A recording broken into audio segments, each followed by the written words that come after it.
ನೀವೇನಾದ್ರೂ ನಿಮ್ಮ ಎಜುಕೇಶನ್ ಅನ್ನ ಡಿಸ್ಕಂಟಿನ್ಯೂ ಮಾಡಿದ್ರೆ ಅಥವಾ ಜಾಬ್ ಮಾಡ್ತಾ ಇದ್ರೆ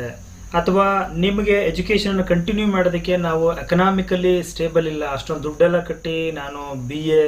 ಅಥವಾ MA ಇನ್ಯಾವುದೋ ಒಂದು ಪೋಸ್ಟ್ ಗ್ರಾಜ್ಯುಯೇಷನ್ ಡಿಪ್ಲೊಮಾಗಳನ್ನು ಮಾಡೋಕ್ಕಾಗ್ತಾ ಇಲ್ಲ ಅಂತ ಏನಾದರೂ ಇದ್ರೆ ಅಂಥವ್ರಿಗೆ ಈ ವಿಡಿಯೋ ತುಂಬಾನೇ ಉಪಯುಕ್ತ. ವಿಡಿಯೋನ ಸ್ಕಿಪ್ ಮಾಡದೆ ಕೊನೆವರೆಗೂ ನೋಡಿ. ಕರ್ನಾಟಕ ಸರ್ಕಾರದ ಅಲ್ಪಸಂಖ್ಯಾತರ ಕಲ್ಯಾಣ ಇಲಾಖೆಯ ವತಿಯಿಂದ ಅಲ್ಪಸಂಖ್ಯಾತ ಒಂದು ಸಮುದಾಯಕ್ಕೆ ಬರ್ತಕ್ಕಂತಹ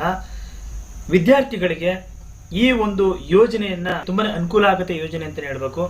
ಯಾಕೆಂದ್ರೆ ನೀವು ಈ ರೀತಿಯ ಏನಾದರೂ ಡಿಸ್ಕಂಟಿನ್ಯೂ ಆಗಿ ಅಥವಾ ನಿಮ್ಮ ಶಿಕ್ಷಣದಿಂದ ವಂಚಿತರಾಗಿದ್ರೆ ಅಂತಹ ಅರ್ಹ ಅಲ್ಪಸಂಖ್ಯಾತ ಸಮುದಾಯದ ವಿದ್ಯಾರ್ಥಿಗಳಿಗೆ ಕರ್ನಾಟಕ ರಾಜ್ಯ ಮುಕ್ತ ವಿಶ್ವವಿದ್ಯಾನಿಲಯದಿಂದ ಪದವಿ ಅಥವಾ ಸ್ನಾತಕೋತ್ತರ ಪದವಿ ಅಥವಾ ಡಿಪ್ಲೊಮೊ ಅಥವಾ ಸರ್ಟಿಫಿಕೇಟ್ ಕೋರ್ಸ್ಗಳಿಗೆ ಉಚಿತವಾಗಿ ಅಡ್ಮಿಷನ್ ಆಗಿ ಆ ಡಿಗ್ರಿಗಳನ್ನ ಪಡ್ಕೊಳ್ಳೋದಕ್ಕೆ ಒಂದು ಸುವರ್ಣ